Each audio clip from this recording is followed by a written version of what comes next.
Աստծո խաղաղությունը եղբայրներս քույրերս։ Տերը թող փառավոր լինի Հավիտյանս Հավիտենից։ Իհարկե մենք շատ անգամներ ասում ենք, ինչպես քիչ առաջ էլ լսեցի, ես էլ կրկնեցի, Տերը թող փառավոր լինի։ Բայց Հիսուսը սովորեցրեց մեզ ասեց ով հայրն էր։ Իհարկե Տեր կոչելը եւ հայր կոչելը սրանք կարծեմ մի քիչ իրար միջև տարբերություն կա։ Հիմա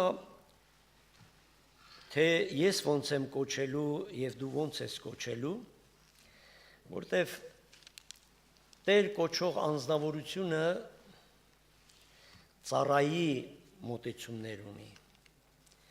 Հայր կոչող անձնավորությունը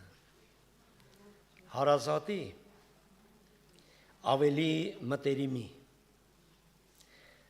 Տերը թող փառավոր լինի եւ հիմա կասենք մեր հայրը թող հյուրավոր փառքերի արժանի լինի։ Ես երևի երկար չեմ խոսելու,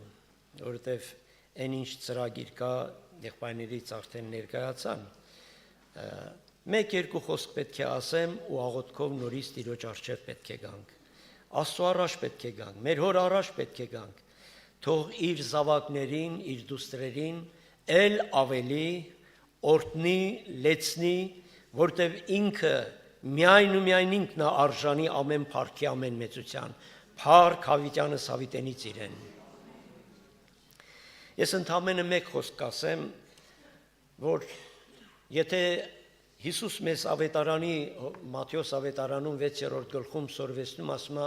ուստի այսպես աղոթք արեք, ով հայր մեր, որ երկնքումն ես։ Եվ եթե իհարկե ուշադրություն ենք դարձնում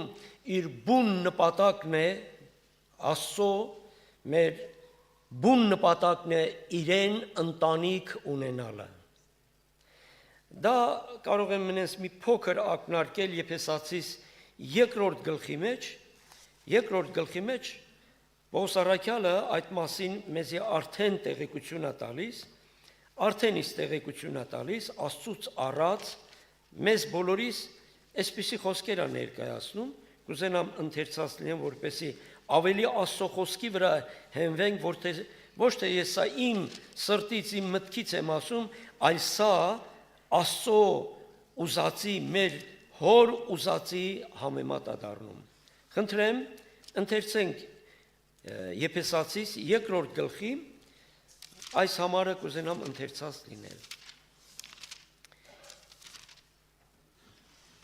Դա մենք կարող ենք ընթերցել հետևյալ խոսքերը, Տերը թող օրհնի,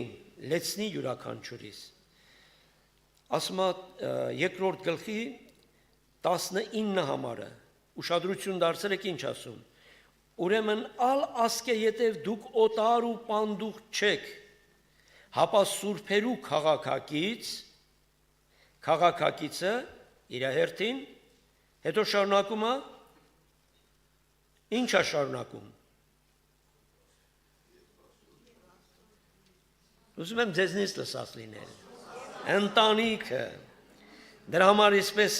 ավելի կայուն ձևով ասում եմ, ուրեմն ալ ասկետև եւ դուք օտար ու պանդուխ չեք, հապա սուրբերու քաղաքակիցը եւ Աստծո ընտանիքը։ Ընտանիք, որ ունի հայր, ընտանիք, որ միության մեջ են եւ հաղորդակցության մեջ են եւ ընտանիքի բոլոր օրհնությունները վայելում են բխած հորից։ Օրհնյալ լինի մեր հայրը։ Եվ որպես այսօր մենք իրեն դուստրեր եւ որդիներ, կարող եմ նաեւ այս փոքրիկ բանն էլ հարցրած լինել։ Դուք ուշադրություն դարձրեք, հնարավոր է, ինչ տարբերություն կարող է լինել, փողոցում ինձ մեկը հայր ասի, կամ իմ որդին ինձի հայր ասի։ Դուք հեշտ տարբերություն չեք տեսնում։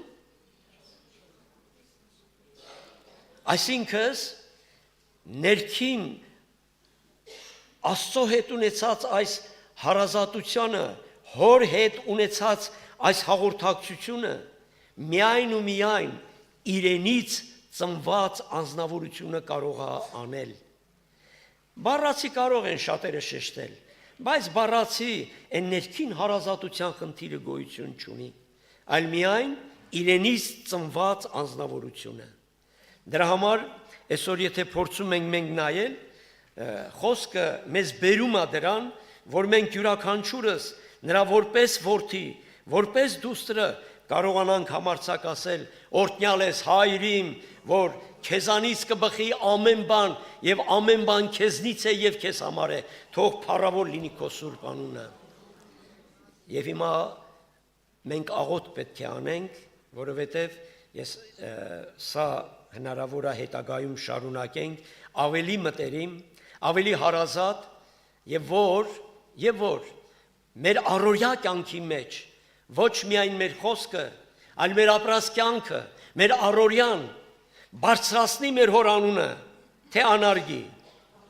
փառավորի, թե անարգի, յուրաքանչյուրը ամեն մեկս մենք ես ինձի հարցնեմ, դու քեզ հարցրա, որպես իրենից ծնված, որպես իրա դուստրը եւ որպես իրա որդին բարձրացնել, թե անարգել իմ ապրած կյանքի մեջ, իմ քայլած, իմ գերուխումի ատենը, ամեն պարագայում իր անունը, իմ միտքը, էությունս նրան բարձրացնելն է, թե փառավորելն է։ Դրա համար սա շատ կարևոր է դառնում, որ մենք չեմ ուզում ես բառացի նենց ասենք հայր մեր, այլ ես ուզում եմ իրականապես մեր սրտից բխի որպես դուստրի եւ որդիական խոսք. «Օրհնյալ ես հայրիմ, որ շնորհք ես անում ինձ այս ամենը, թող փառավոր թող լինի քո սուրբ անունը»։ Եկեք աղոթ կանենք եւ մնացած կշարունակեն եղբայրները։